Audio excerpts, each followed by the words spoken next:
That's good. The intro game. Okay. So, can you tell me what you've put together? Yes. So we used the USB capabilities of the Raspberry Pi Pico to essentially create what's known as an HID, a human interface device, which is a fancy name for saying keyboard, mouse, gamepad, volume controller, any sort of things. In our case specifically, it emulates keyboard and mouse behavior. And in the game, it injects essentially mouse movements to help you get an advantage in the game. Okay.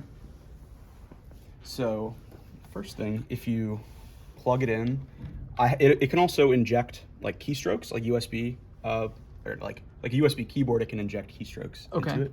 So you should see a little message pop up, and if it doesn't, I can show it another way. Okay. So it's not working, but watch. It's not working in that way. See? And then it prints that out, and it can print any arbitrary keystroke you want. If you're ever familiar with the USB rubber ducky, it's like a device that can put keystrokes in a computer. This is just a little cute thing I added last night for you. Okay, now, so I'm using Cheat Engine here to keep the ammo constant so I don't have to go look around for ammo on the map. But right now I'm just kind of in a game by myself. And so if you see when you shoot your gun, it kicks up like a lot. See how it's like going up, and I'm not moving the mouse or anything. Right. So at this point, you're only interacting with the game through the mouse. I'm only interacting with the game through my mouse. Now, when I press caps lock, it will activate the device, and it will start counteracting that recoil like you saw. So when you press caps lock, it goes down. But look, now you can shoot, and it just kind of stays constant, without, and you can be super precise in where you want to go. But if you have this and you want to go, say, from here to here, you have to like, think about how you're going to move the mouse down. But if you want to go from this door to here, you can just go boom, boom, boom, boom, boom, boom, like that. So it's doing that by injecting small downward mouse movements? Yes. Is that right? Okay. Yes. So I had to kind of tweak the amount the mouse moved, and the internal code inside, it essentially just checks for, so the beginning part of the code just sort of mounts it as a USB device, and then says, hello, I will be a mouse and a keyboard. Okay. And it can be any of the other things I mentioned earlier, but you have to define what you are so the computer knows to listen for a certain format of data.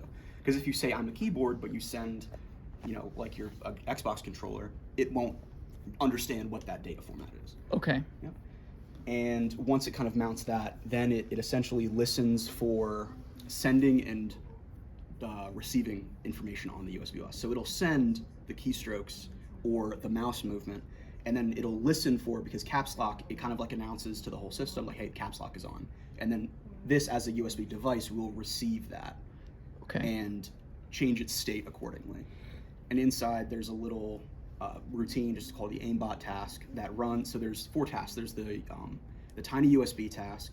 There's a task to blink the LED, which was useful in debugging. And there was a task for the aimbot, the thing that actually pulled the mouse down, and then another task that actually sent the data. Okay. And that runs like continuously. And within the task that does the mouse movements, it checks every, I want to say 14 milliseconds. And if that amount of time has passed, then it'll send another mouse movement of, I want to say 4 pixels. Okay. Yes.